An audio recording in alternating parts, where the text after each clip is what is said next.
嗨，大家好啊！又係我碧君女王館藏天下寶嘅第六集啦。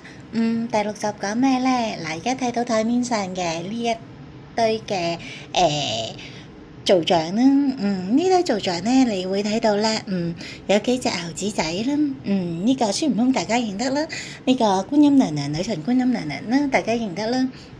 好啦。咁我要講下嘞喎，其實呢一堆造像咧，其實全部都係橡果啊。橡果咧就即係其實一種樹嘅果子嘅核去做成嘅。咁咧你會睇到咧呢幾隻猴子仔咧，都有晒金光圈嘅佢哋嗰個頭度。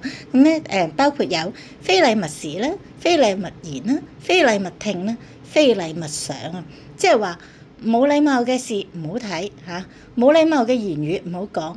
冇禮貌嘅説話唔好聽，冇禮貌嘅思想唔好諗，即係話做人咧要有禮貌，做一啲正氣啲嘅思想、言語、行為啊。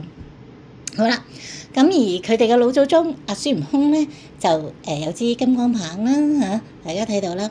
咁咧然之後咧有佢哋嘅大師傅女神。觀音娘娘嚇，坐喺荷花裏邊嘅。咁咧，相傳咧，大師傅觀音娘咧，其實係孫悟空嘅師傅嚟嘅喎。其中一個師傅啦，佢嘅其中一個師傅。咁咧亦都係佢嘅大護法。咁咧就呢班係佢哋嘅弟子仔。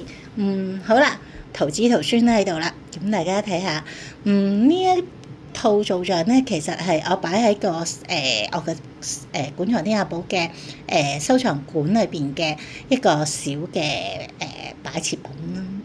係咯，係咪好靚咧？好清雅咧？係啊，我好中意呢一套嘅造像嘅。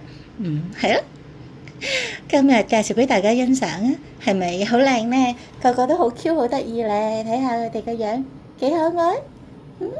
好，今日講到呢度啊。